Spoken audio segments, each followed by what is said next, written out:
It's the queen of information. This is the Bev Smith Show.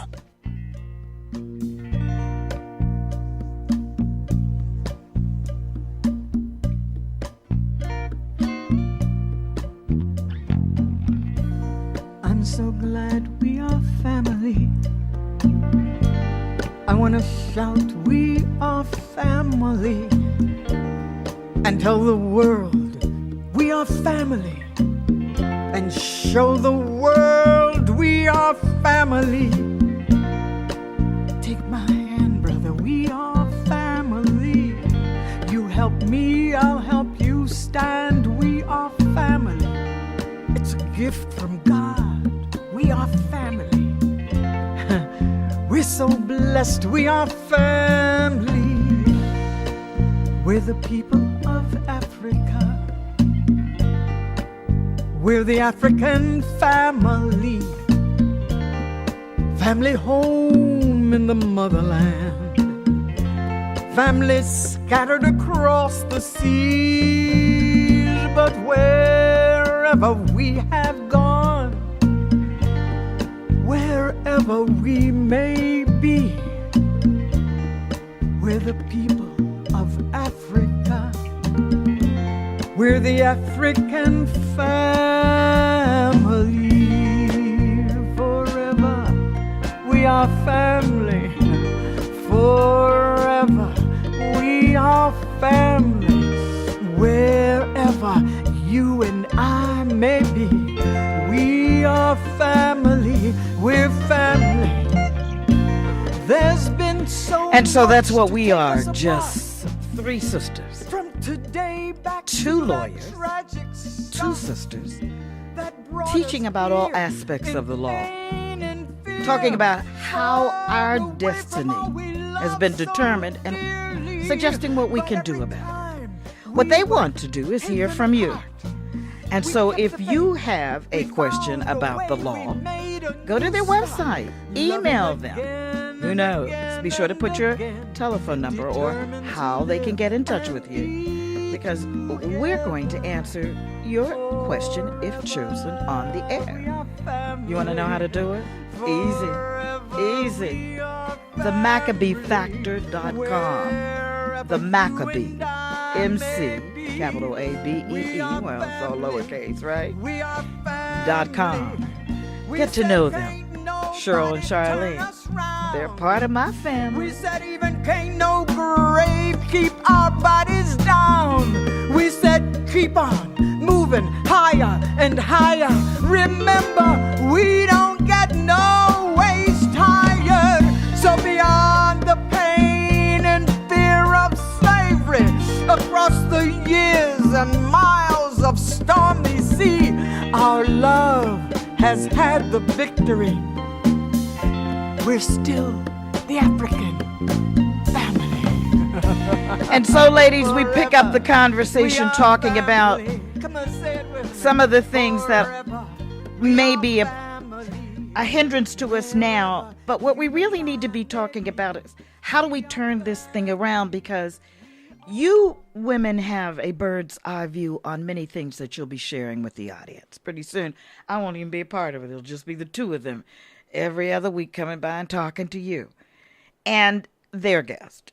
And what I want to know from the two of you is, what do we do? Your bird's eye view is corporate.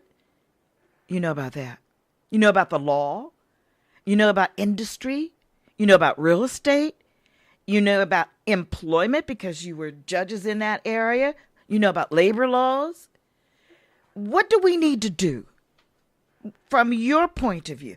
We have to stop this train directly to prisons.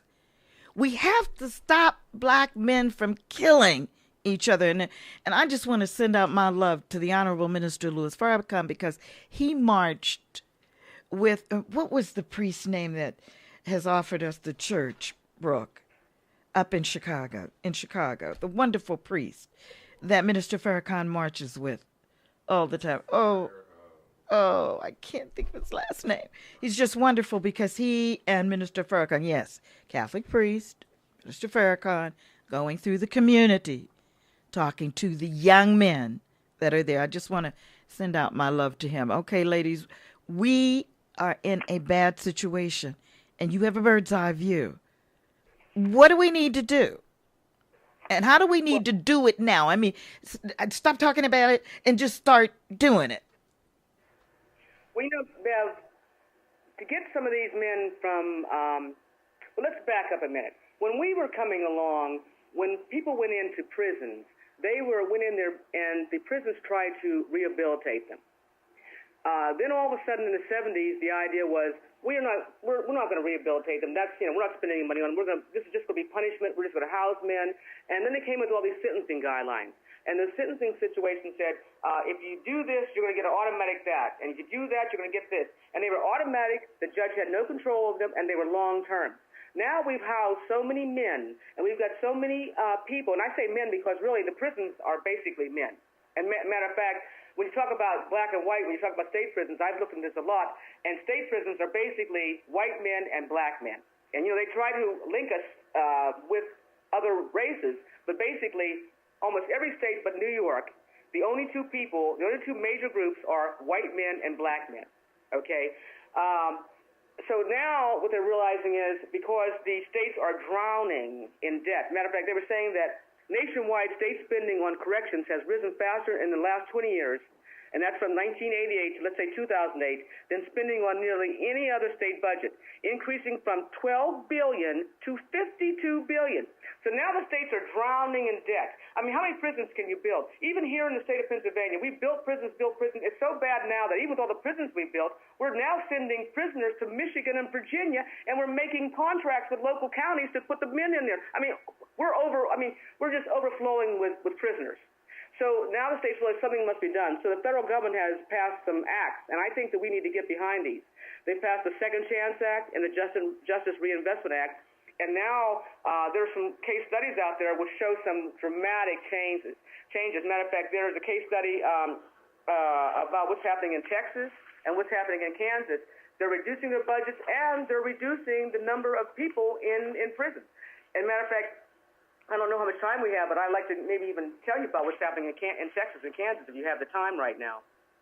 We have the time right now. We definitely have the time right now. Let me just say that minister, that priest, that wonderful priest, is Father Flagler, and those of us listening to us in Chicago know him well, of the faith community of Saint Sabina.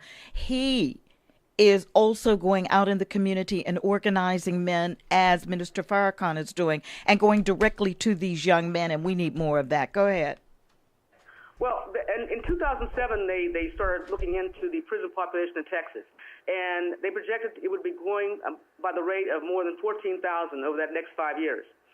They went in and got one of the nonprofits. There's a big nonprofit that's going into various states helping people out. That nonprofit came in and did a detailed analysis and revealed that the reasons for them, this population growing, was because of some of the policies they had. So the lawmakers in that state, they enacted a comprehensive policy package, and at that time, they spent $443 million in Texas. And what they did, though, is well, actually, they thought that they were going to have to spend $443 million. They spent $241 million, and because of that, and they changed their policies when started things like mental health programs, like the old stuff, okay? They went back to mental health programs, diversion programs, substance abuse programs, starting the 60s all over again, okay? The Lyndon Johnson Great Society all over again, because you know what? It worked. So we're going back to those old things we did years ago, and since the enactment of these new policies, the number of people on probation and parole in Texas who have been returned to prison decreased significantly. The prison population has stabilized and not been projected to grow, allowing the state to cancel plans to build any additional prisons for the foreseeable future while these developments occurred. Crime rates in nearly every major urban area in Texas have declined. And really, this is Attorney Charlene, that's part of it, but what we need is a major comprehensive program for